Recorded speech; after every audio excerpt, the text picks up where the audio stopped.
क्या आप जानते हैं कि राजकुमार, राजेश खन्ना और फिरोज खान बॉलीवुड में अपनी उम्दा एक्टिंग के लिए फेमस थे, क्योंकि इन तीनों ही दिग्गजों के बीच एक चीज बेहद कॉमन थी, वो थी इनके सुपरस्टार होने का गुमान। कहा जाता है कि ये तीनों दिग्गज अपने स्टारडम के आगे किसी को कुछ नहीं समझते थे, किसी को कुछ भी कह देते थे। हालांकि आपको जानकर हैरानी होगी कि इन सभी से ज्यादा बॉलीवुड में एक और ऐसा शख्स रहा जिसके आगे बड़े बड़े डायरेक्टर सिर झुकाते थे। इतना ही नहीं, उस शख्स के आगे राजकुमार, राजेश खन्ना और फिरोज खान की अकड़ बेहद मामूली लगती थी। राजकुमार, राजेश खन्ना और फिरोज खान के घमंड के बारे में आपने बहुत सारे किस्से और कहानियां पढ़ी और सुनी होगी। ये तीनों सितारे अपने समय के सुपरस्टार रहे हैं।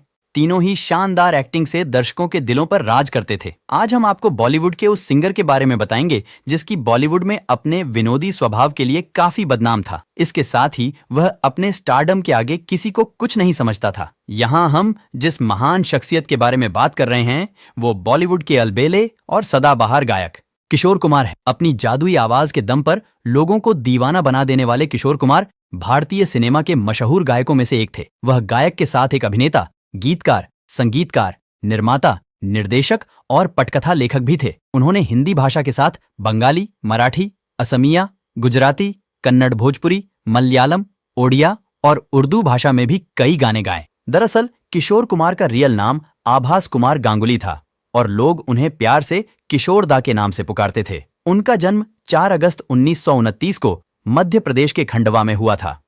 उनके पिता का नाम कुंजलाल गांगुली था, जो पेशे से एक वकील थे।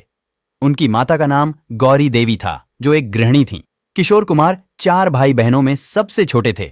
उनके बड़े भाई अशोक कुमार और अनूप कुमार ने भी फिल्मों में अभिनेता के तौर पर काम किया था। उनके बड़े भाई अशोक कुमार हिंदी फिल्म इंडस्ट्री में दादा मुनि के नाम से जाने जाते थे। किशोर कुमार के जीवन में उनके बड़े भाई अशोक कुमार का अहम योगदान रहा है, क्योंकि अशोक कुमार की वजह से ही उनकी रुचि भी फिल्मों की ओर बढ़ने लगी थी। उनकी बहन का नाम सती रानी देवी है, जिनका विवाह भारतीय फिल्म उद्योग के जाने माने फिल्म निर्माता शशधर मुखर्जी से हुआ था, जिन्होंने 1930 के दशक में बॉम्बे टॉकीज की स्थापना की थी। शशधर मुखर्जी अभिनेत्री काजोल के दादाजी थे। किशोर कुमार ने अपनी प्रारंभिक शिक्षा मध्य प्रदेश के खंडवा शहर से पूरा किया। उसके बाद उन्होंने इंदौर के क्रिश्चियन कॉलेज से स्नातक की पढ़ाई की थी।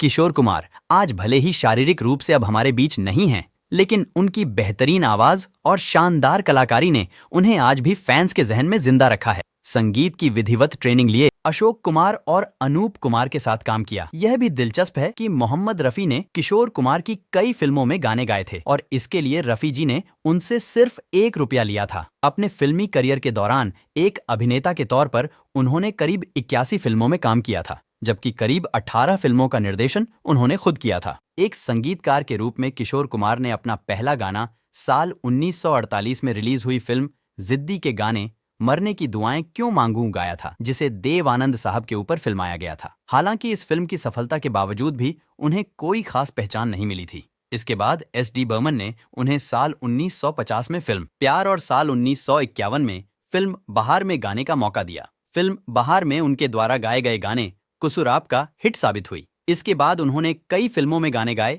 लेकिन संगीत की दुनिया में उन्हें असली पहचान साल 1957 में रिलीज हुई फिल्म फंटूस के गाने दुखी मन मेरे से मिली। इस गाने के बाद एस.डी. बर्मन ने अपने संगीत निर्देशन में उन्हें कई फिल्मों में गाने का मौका दिया। साल 1940 से 1900 तक किशोर कुमार ने अपने जीवन में करीब 574 गाने गाए। एक पार्श्व गायक के तौर किशोर कुमार ने 8 फिल्म फेयर पुरस्कार जीतने के साथ ही सबसे ज्यादा फिल्म फेयर पुरस्कार जीतने का भी रिकॉर्ड बनाया था।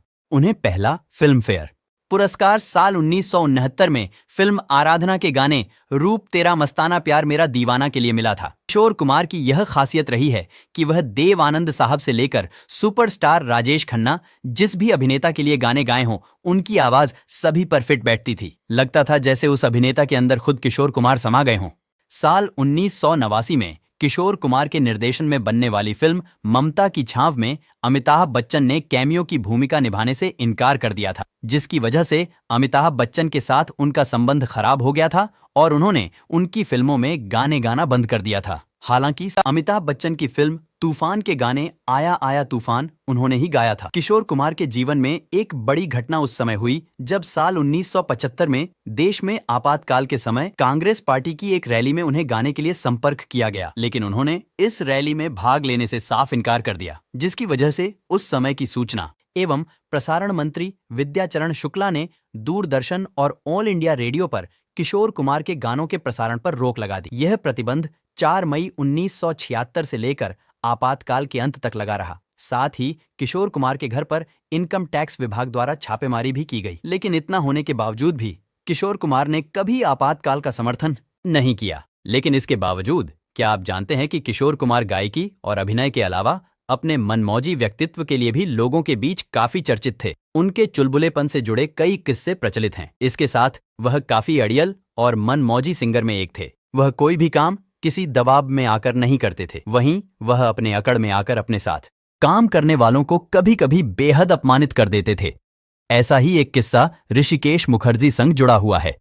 कहा जाता है कि एक बार की बात है, एक प्रोजेक्ट के सिलसिले में जाने माने निर्देशक ऋषिकेश मुखर्जी किशोर कुमार से मिलने उनके घर गए थे, लेकिन उनके वॉचमैन ने उन्हें घर में घुसने से रोक दिया था और बेइज्जत करके भगा दिया था। किशोर कुमार ने अपने घर के बाहर किशोर कुमार से सावधान का बोर्ड लगवा कर रखा था। एक बार प्रोड्यूसर डायरेक्टर एच.एस. रवैल उन्हें पैसे देने घर गए। पैसे देने के बाद जब वह किशोर कुमार से हाथ मिलाने लगे तो उन्होंने रवैल का हाथ मुंह में डाला और काटने लगे। यह देखकर रवैल सकपका गए तो किशोर बोले, क्या आपने साइन बोर्ड नहीं देखा? आपको जानकर हैरानी होगी कि किशोर कुमार के मनमौजी और अड़ियल स्वभाव की वजह से परेशान एक डायरेक्टर ने कोर्ट की मदद मांगी थी। उसने बाकायदा कोर्ट से एक एग्रीमेंट लिया ताकि अगर शूटिंग के दौरान किशोर उनकी बात न माने तो वह उन पर केस कर सके। ऐसा ही एक किस्सा मशहूर फिल्मकार बलदेव राज चोपड़ा के साथ ही जुड़ा हुआ है। कहा जाता है कि पारिवारिक रिश्ते के चलते किशोर चोपड़ा के पास काम मांगने गए तो उन्होंने कुछ शर्तें रख दी।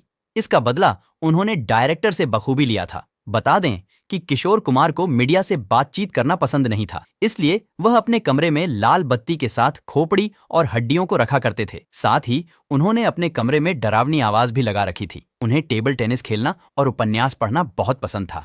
साल 1975 में रिलीज हुई फिल्म मिली के गीत बड़ी सूनी सूनी है उनका सबसे पसंदीदा गीत था। यह S.D. बर्मन द्वारा लिखा गया सबसे अंतिम गीत था। 13 अक्टूबर 1987 को मुंबई में दिल का दौरा पड़ने से उनका निधन हो गया। साल 1988 में रिलीज हुई फिल्म वक्त की आवाज का गीत गुरु गुरु उनके द्वारा गाया हुआ आखिरी गीत था। इस गीत को किशोर कुमार और आशा भोसले ने साथ में गाया था। बप्पी लाहिड़ी द्वारा लिखे इस गीत को मिथुन चक्रवर्ती और श्रीदेवी के ऊपर फिल्माया गया था।